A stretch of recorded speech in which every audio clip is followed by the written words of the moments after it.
Storming Omaha and Utah beaches. June 6, 1944. A gray dawn rose over the English Channel, as thousands of American soldiers stared toward the French coast. They knew the odds. They knew the danger. But they also knew one thing. Failure was not an option. This was D-Day. The crossing. Before sunrise, more than 5,000 ships pushed through the cold, violent waves. Inside the landing craft, young soldiers gripped their rifles, praying the ramp wouldn't drop into hell. The target? Omaha Beach, the deadliest of all 5 landing zones. Utah Beach, the westernmost, critical for linking with airborne troops already fighting behind enemy lines. Utah Beach, a lucky mistake. At 6:30 a.m., the first waves of American troops landed on Utah Beach, in the wrong place. A strong current had pushed them over a mile south of their planned landing zone. But this mistake saved lives. The area had weaker German defenses. General Theodore Roosevelt Jr., already limping from arthritis, stepped onto the beach and famously said, "We'll start the war from right here." Under his calm leadership, the troops pushed inland quickly, linking up with paratroopers who had dropped hours earlier. Utah was secured faster, and with fewer casualties than expected. Omaha Beach into the fire. While Utah saw luck, Omaha saw hell. The cliffs were lined with concrete bunkers, machine guns, artillery, mines, brotherhood. The moment the landing ramps opened, German fire tore through the first waves of soldiers. Men drowned under heavy gear, boats exploded, medics were shot before they reached the wounded. Everything had gone wrong. Naval bombardment missed German positions. Tanks meant to support the infantry sank in the water. Artillery smoke drifted the wrong way, exposing troops. The beach turned into a killing ground. But the Americans didn't break. Breaking the wall. Pinned down behind sand dunes and metal obstacles, small groups of soldiers made a choice. Advance, or die where they lay. Engineers crawled through gunfire to blast holes in the wire. Infantrymen scaled the bluffs under machine gun fire. Snipers picked off Germans one by one. Medics dragged wounded men out of the surf. Slowly, inch by inch, they pushed forward. By noon, the Americans had forced gaps in the German line. By evening, they had climbed the cliffs and destroyed the bunkers. Omaha Beach was secure. Victory at a terrible price. The cost was enormous. Utah Beach, 200 American casualties. Omaha Beach, 2,000 plus American casualties. But the sacrifices achieved the impossible. The Americans had landed. The beachhead was strong. And the road to liberating Europe was now open. The legacy.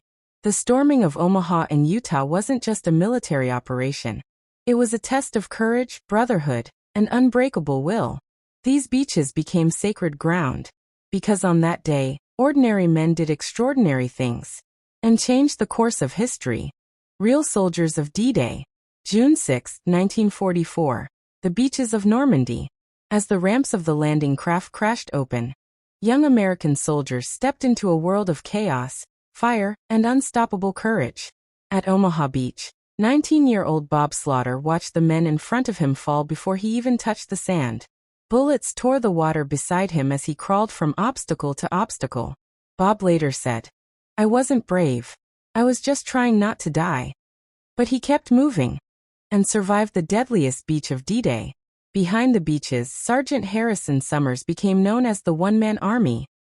Dropped near Utah Beach, he was ordered to clear a German barracks filled with more than 100 enemy soldiers.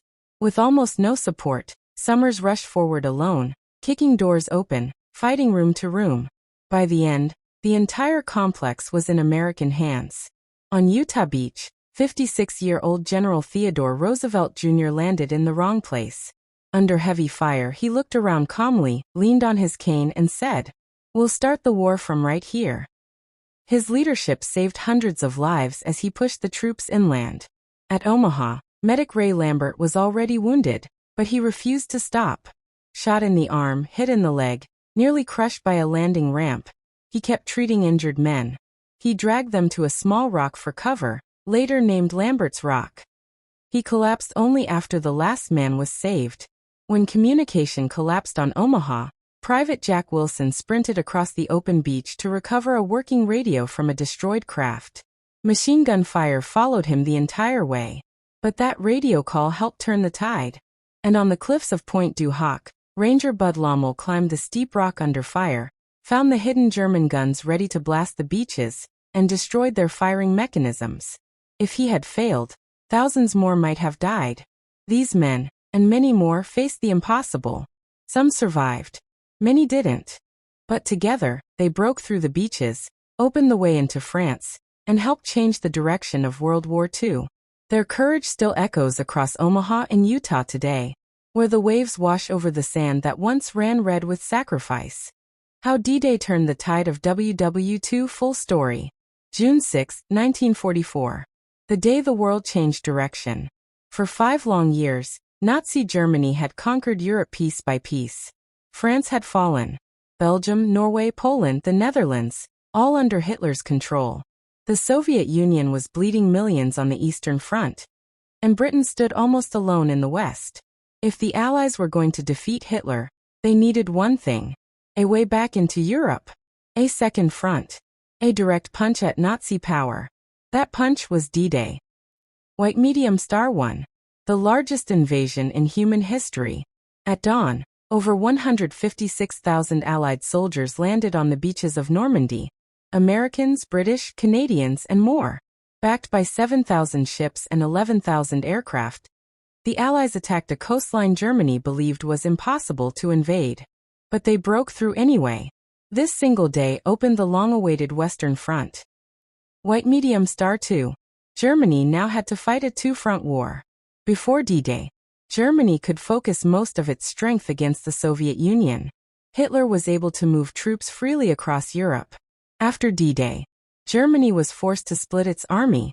They had to defend both East Soviet armies and West Allied armies. Supplies, tanks, and soldiers were stretched thin. This weakened every German position. White Medium Star 3. France was liberated in weeks. Within 2 months, Allied forces broke through the German lines and liberated Paris. This gave the Allies control of major ports, new airfields, millions of French civilians supporting the cause, secure supply lines from Britain into Europe. Hitler lost one of his biggest prizes, France. White Medium Star 4. The German army never recovered. The battles following D-Day destroyed Germany's best remaining units. Elite panzer divisions, veteran infantry, key commanders, irreplaceable equipment. Germany's army would retreat again and again until it reached Berlin. 5. Hitler's final hope collapsed. Hitler believed he could negotiate peace with the Western Allies and focus on defeating the Soviet Union. But after D-Day, the Allies moved as one unstoppable force across France and into Germany. There was no negotiation. No stalemate. Only the beginning of the end. White Medium Star 6. The road to victory opened. From Normandy the Allies advanced. Through France. Into Belgium. Liberating the Netherlands. Across the Rhine River. And finally into the heart of Germany. Less than 1 year after D-Day, Hitler was dead and Nazi Germany surrendered. White Medium Star Conclusion. D-Day turned the tide of World War II because it opened a second front, shattered German defenses, liberated Western Europe, destroyed Hitler's best armies, and made Allied victory inevitable. It was the moment the war swung in favor of freedom. The day the Allies began the final march toward ending the most destructive conflict in human history. Modern-day remembrance. Today, the beaches of Normandy are quiet.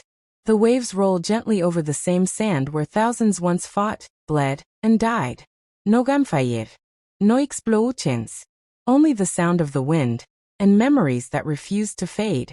Every year, veterans, families, and people from around the world gather on Omaha, Utah, Juneau, Gold, and soared to honor those who landed there on June 6, 1944. Many veterans return in wheelchairs, their uniforms decorated with medals earned long ago. They touch the sand, look out at the water, and whisper to the friends they left behind. Children place small American, British, Canadian, and French flags on white crosses at the cemeteries. Each cross marks a life cut short.